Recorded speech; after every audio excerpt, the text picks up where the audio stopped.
अस्सलाम वालेकुम दोस्तों। सुर कल्याण जो बैत सॼणनि जे ख़िदमत में त साईं फरमायो, अवल अलाह अलीम आला आलम जो धणी, कादुर पंहिंजी कुदरत सी क़ाइम आह क़दीम, वाली वाहिद वहदहू राज़िक रब रहीम, सो साराह सचो धणी चई हमद हकीम, करे पाण करीम जोड़ूं जोड़ जहान। सजणो,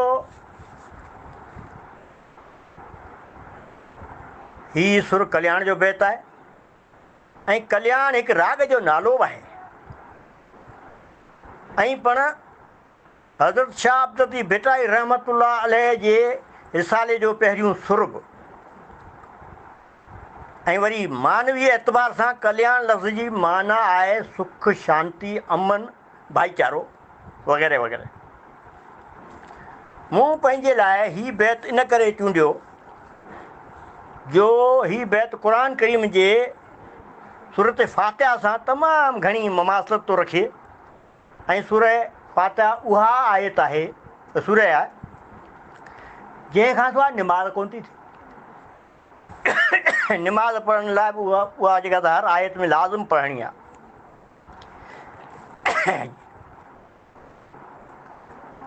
असांजे लतीफ़ साईं जे हिन बैत में, बैत जी जेका शरह ॼण उहा ई आहे त बहितर भाइयो माण्हू आहे, हीअ आयतूं आहिनि। नियो मन लाइन पिरियां संदे पार ॾे। साईं मुंहिंजा हिन बैत में लतीफ़ सरकार जिन अलाह तबारक व ताला जी ज़ाती तोड़े सिफ़ाती 16 नाला कमांदा आहिनि हिते, जिन मां पाण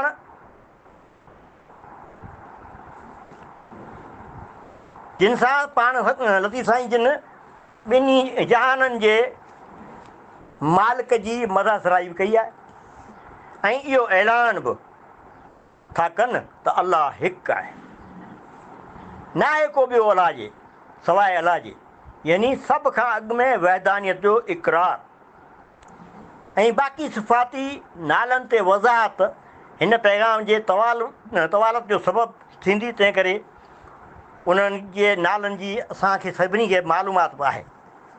उन्हनि सफ़ाती नालनि खे ख़ूब ॼाणूं था, उनजी माना खे, ऐं उहे सभु बाक़ी सफ़ाती नाला आहिनि।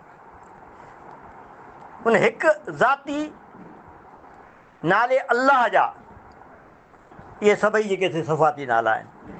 ऐं बैत जे आख़िर में, आख़िरी सिट में अचे थो त करे पाण करीम जोड़ूं जोड़ जहान जी, यानी अलाह साईं जे करम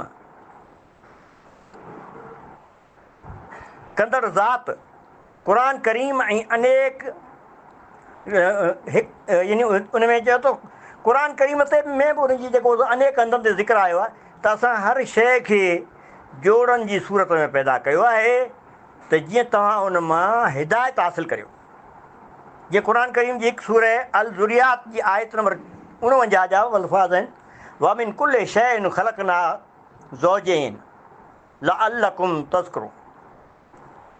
ऐं असां हर शइ जा जोड़ा बनाया त जीअं अव्हां उन्हनि मां नसीहत हासिलु करियो। जे लतीफ़ जी सिंध, जे सिंध ॿोली